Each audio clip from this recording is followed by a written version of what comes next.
Every species failed the biometric lock until she touched it. Access granted. Originator. Part 1. The Vault of Ages. The Galactic Concord had been trying to open the precursor vault for 3,000 years. 3,000 years of failure. 3,000 years of the greatest minds from every corner of the known galaxy standing before those ancient doors and walking away with nothing.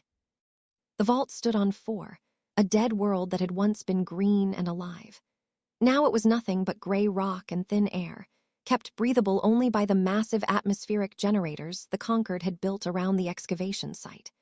The vault itself was a thing of dark metal that did not rust or age, buried deep in the mountains until prospectors had discovered it by accident 800 years before the first human had ever left Earth. Doctor stepped off the transport ship and felt the cold immediately. She pulled her coat and looked up at the gray sky. Behind her, the other members of the human delegation were gathering their equipment. They spoke in quiet voices, clearly nervous, understood why. Humanity was new to the galactic stage. It had been less than a century since first contact, when the trade ships had appeared in Earth's solar system and changed everything. In the eyes of the older species, humans were still children. "Doctor," said a voice that sounded like crystal chimes, turned to see approaching. The being was tall and thin, its body made of living crystal that caught the dim light and scattered it into rainbow fragments. I will be your guide during your observation period." Observation period, noted the choice of words, not expedition or research mission. The humans were here to watch, not to participate. She kept her face calm and nodded. "Thank you, I look forward to learning from your work here." His crystalline face shifted in what might have been surprise. Perhaps the had expected her to argue or complain about their status, but had not survived 20 years as a by making enemies. She knew when to push and when to wait. The walk to the vault took almost an hour. The path wound through ancient ruins that predated even the precursors, remnants of whatever species had lived on 4 before it died. Studied them as they walked, noting the strange spiral patterns carved into the stone, the way the buildings seemed to grow from the rock rather than being built upon it. "The vault has been sealed since before any current species achieved space travel," explained as they walked. "We estimate it is at least 15 million years old, possibly older. The precursors, whoever they were, left no other trace of their existence, only this vault and the lock that guards it." "And the lock has never been opened?" asked. "Never. It is a biometric lock of incredible sophistication. It samples over 400 biological markers simultaneously: DNA, cellular structure, neural patterns, pheromone signatures, electromagnetic fields. Every species in the Concord has sent representatives to attempt access. Over 9,000 species have tried. All have failed." They rounded a final corner and saw the vault for the first time. It took her breath away. The doors rose at least 50 meters high, made of that same dark metal that seemed to drink in light. Strange symbols covered their surface, writing in a language no one had ever been able to translate. And at the center, a single panel glowed with soft blue light. The lock. A crowd had gathered around the base of the doors, saw members of dozens of species. They were there, their adaptive flesh shifting colors as they talked among themselves. A group of stood in perfect stillness, their hive-mind consciousness making individual movement unnecessary. There were species had never seen before, beings of gas and light and stranger things still. "Today we make the final attempt of this expedition cycle," said. "A representative of the Imperium will touch the lock. Then we will close the site until the next cycle begins in 50 years. Watched as a massive creature approached the lock. That was easily 3 meters tall, covered in thick plates of natural armor. It moved with surprising grace for something so large. When it reached the lock, it extended one armored limb and pressed it against the glowing panel. The lock flickered. Light raced across its surface, sampling, analyzing. Then a voice spoke, deep and resonant, in a language that somehow translated itself directly into the listener's mind. "Biometric signature unrecognized. Access." They stepped back. No one seemed surprised. This was the way it always went. The lock had been saying those same words for 3,000 years. The crowd began to disperse, lingered, studying the vault doors, the strange writing, the soft glow of the lock. She had not come all this way just to watch from a distance. She stepped closer, wanting to get a better look at the symbols near the base of the doors. Her foot caught on a piece of rubble. She stumbled forward, arms reaching out instinctively to catch herself. Her bare hand slapped against the lock panel. The world went silent. Light exploded across the lock's surface, racing in patterns far more complex than anything had seen during this attempt. It spread up the doors, illuminating symbols that had been dark for millions of years. The ground beneath her feet began to vibrate. Then the voice spoke again, but this time the words were different. Access granted. Welcome home, originator. Pulled her hand back as if the lock had burned her. She turned to see every being in the area staring at her. His crystal body had gone completely still, light no longer dancing across its surface. The had frozen mid-shift. Even the collective had broken its perfect formation. Behind her, with a sound like the universe taking a breath, the massive doors began to open. "That's not possible," whispered its voice like breaking glass. "That's not possible." But the doors continued to swing inward, revealing darkness beyond. Darkness, and the faint glow of technology that had waited 15 million years for someone to wake it up. Stood frozen, her hand still tingling where it had touched the lock. She had come here as an observer, a minor scientist from a minor species. Now, somehow, she had done what 9,000 species could not. She had opened the precursor vault, and she had absolutely no idea why. Part 2, The Inheritance. The chaos began within seconds. His voice rose above the growing noise, sharp as shattering crystal. "Seize her! This is some kind of trick!"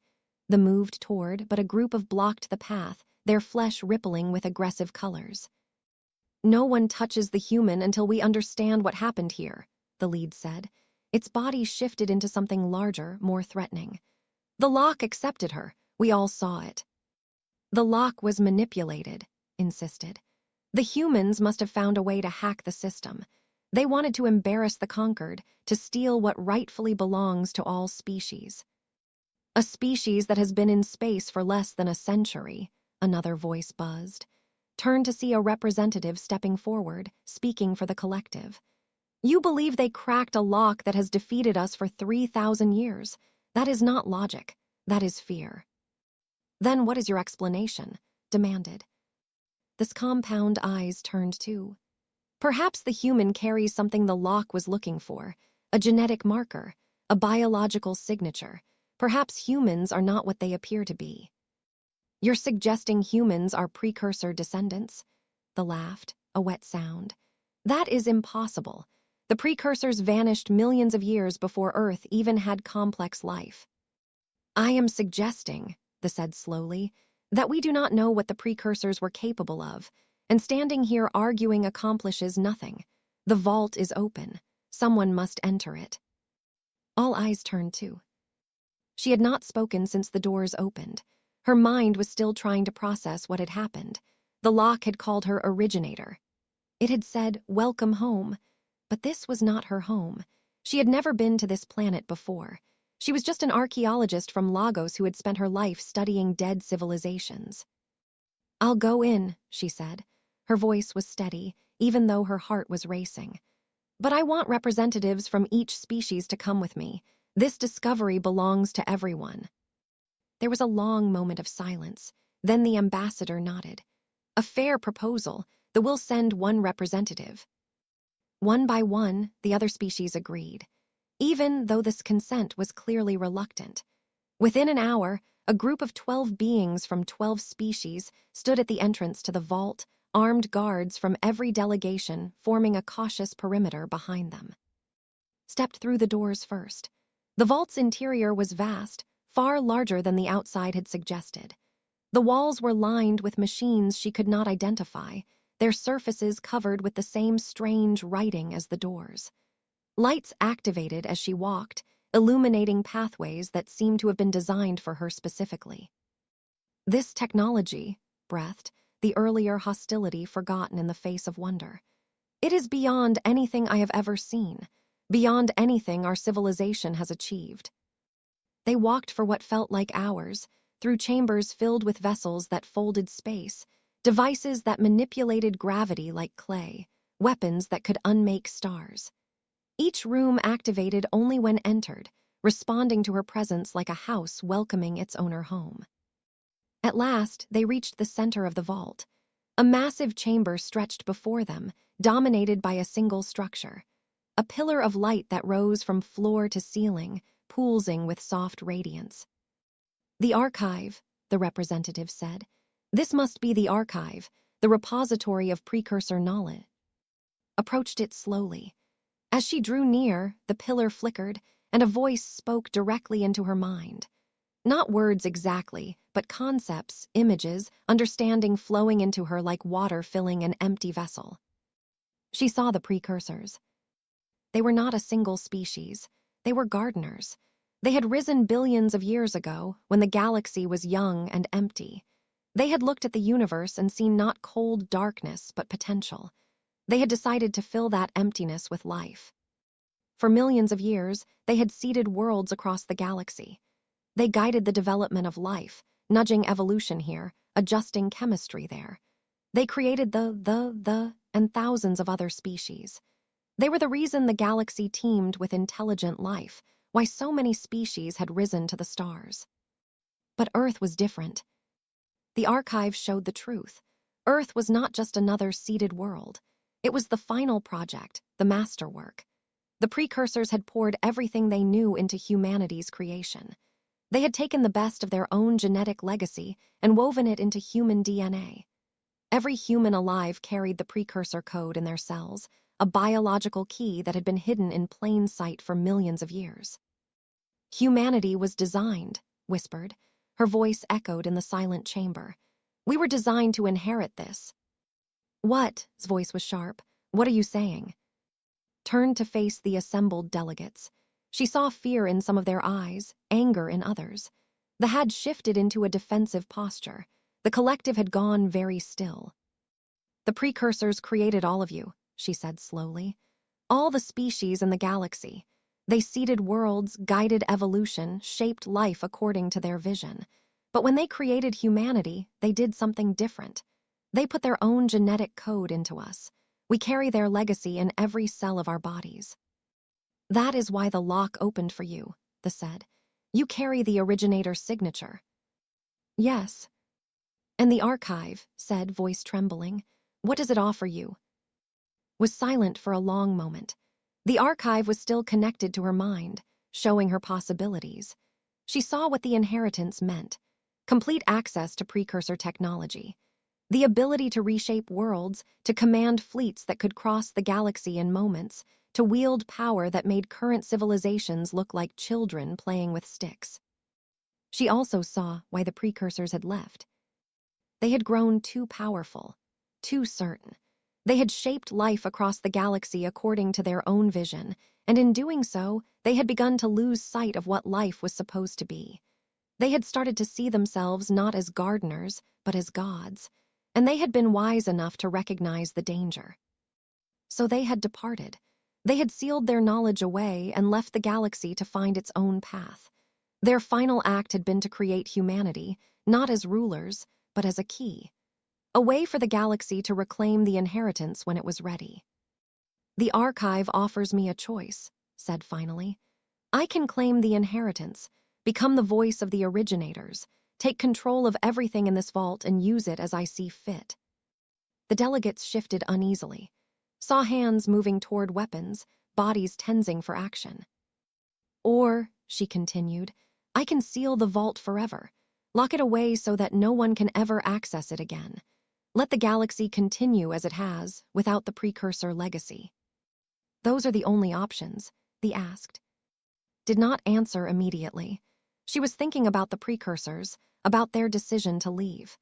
They had created humanity to be a key, but they had not told anyone what door that key was supposed to open. Maybe that was the point. She turned back to the archive, and she asked a question that the precursors might never have considered. She asked if the key could be shared. Part 3, The Gardener's Daughter. The archive considered her question for a long moment. Light pulsed through its central pillar, patterns flowing like thoughts made visible. Waited, aware of the delegates watching her, aware of the weight of the decision she was trying to make. Then the answer came, flowing into her mind with the same gentle certainty as everything else the archive had shown her. The key could be shared. The precursors had designed the lock to recognize their genetic signature, and that signature lived in humanity, but was an originator now. The archive recognized her authority. If she wished to extend access, to grant the same recognition to other species, it was within her power to do so. It would require modification. The genetic markers that granted access would need to be woven into each species that wished to join. It would take generations. It would change them at the deepest level of their being, but it could be done. Turned to face the delegates. "I will not claim dominion," she said, "and I will not seal the vault. Instead, I offer you something the precursors never intended: partnership." His crystalline form flickered with confusion. "What do you mean?" "The precursors made humanity as a key, a single key to unlock their legacy. But I can change that. I can make humanity into a door instead." Gestured at the archive, at the vast chambers they had walked through, at the technology that could reshape the galaxy. "Any species that wishes can join the inheritance. The archive can modify your genetic structure, weave the same markers into your DNA that allow me to open these doors. Your children's children would carry the key, just as humans do." "You would give us access to all of this?" they asked. Its adaptive flesh rippled with colors had never seen before. "Freely." "Not freely," said. "There is a price. The modification requires trust. Human geneticists would need to work alongside yours, combining our knowledge to ensure the process works correctly. You would have to allow us into your most sacred spaces, your birthing chambers, your gene pools. It would require a kind of intimacy that has never existed between species before." Silence fell over the chamber. Then the representative spoke, its voice buzzing with the weight of 1,000,000 connected minds. "This is manipulation, a long-term scheme to ensure human dominance.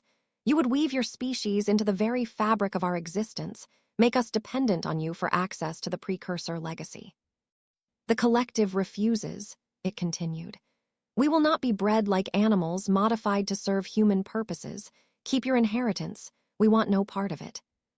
Several other delegates moved to stand beside a species of sentient gas that did not know the name of. 3 others followed. Within moments, half the delegates had rejected her offer. Felt a wave of sadness, but not surprise. She had known this would happen. Trust was hard, especially between species that had spent centuries competing for resources and territory. They were not wrong to be suspicious. In their position, she might have made the same choice. "I understand," she said. "The offer remains open if you ever change your minds. The vault will not close. There is no deadline." She turned to the remaining delegates. Stood among them, this earlier hostility replaced by something that looked almost like hope. The ambassador was there too, its flesh finally settling into a calm, neutral color. "And the rest of you?" asked. They stepped forward first. "They have always adapted," she said. "It is the core of what we are. We change to survive, to grow, to become more than we were. You offer us the chance to change in the most fundamental way possible, to join our genetic heritage with the precursors themselves." She paused, her flesh shifting to a color that somehow understood meant acceptance. "We will be first." One by one, the other remaining species agreed. Not all of them, not even most, but enough. 5 species joined the accepting offer. 6, counting humanity. It was a beginning. The years that followed were not easy. The genetic modification process was delicate and slow. The first generation of children with precursor markers would not be born for decades. Trust between species had to be built through countless small acts of cooperation, through shared work and shared failure and shared success. Some species that had initially refused began to reconsider. They watched the vault's secrets slowly unfold, saw the technologies that were being shared with those who had accepted. They saw that humanity was not hoarding the power for itself, not using the inheritance to dominate or control. The collective was the last major species to change its mind. It took them 200 years. But eventually, a new generation of, raised in a galaxy that was slowly learning to trust, approached the vault and asked to join. Was not alive to see it. She had lived a long life, longer than any human before her, kept vital by the precursor medicine she had helped adapt for all species. But even the originators had not been immortal. She died at the age of 212, surrounded by colleagues and friends from dozens of species, knowing that her work would continue. Centuries passed, the galaxy transformed. Species that had been bitter enemies learned to work together in the vault's laboratories. Old hatreds faded as children grew up with the precursor markers in their cells, connected by something deeper than politics or history. The technology that emerged from the vault was shared freely, lifting all species together rather than creating new hierarchies. Humanity never ruled. That was not what it wanted, and the generations that followed understood her vision. Humans became bridges, connectors, the species that helped others navigate the inheritance. They were welcomed everywhere, not as masters, but as cousins. The gardener's children who had chosen to share the garden. 1,000 years after had first touched the lock, 1,000 species had been granted access. The vault had grown, its chambers expanded by the collective knowledge of all who had joined. What had once been a precursor legacy had become something new, a shared inheritance, built by all, belonging to all. On that anniversary, the archive revealed one final message. It played across every world where the modified species lived, projected into the minds of billions of beings who now carried the originator's signature in their cells. The originators did not leave to abandon you, the message said. We left to see what you would become. We hoped you would learn what we could not, that the greatest power is not the power to command, but the power to share. You have exceeded our hopes. The garden is yours now. Grow well. On 1,000 worlds, in 1,000 languages, in the hearts and minds of beings who had once been strangers and were now family, the children of the precursors answered. We will. And they did. In the years that followed, the galaxy continued to change. New species were discovered at the edges of known space, and they too were welcomed into the inheritance. The vault became a place of pilgrimage, where beings from across the stars came to touch the lock that a human woman had opened by accident a millennium before. They told stories about her, about the archaeologist from a small blue planet who had stumbled and changed the universe. Some of the stories were true, some were legends, but all of them remembered the choice she had made when she could have taken everything for herself. She had chosen to share.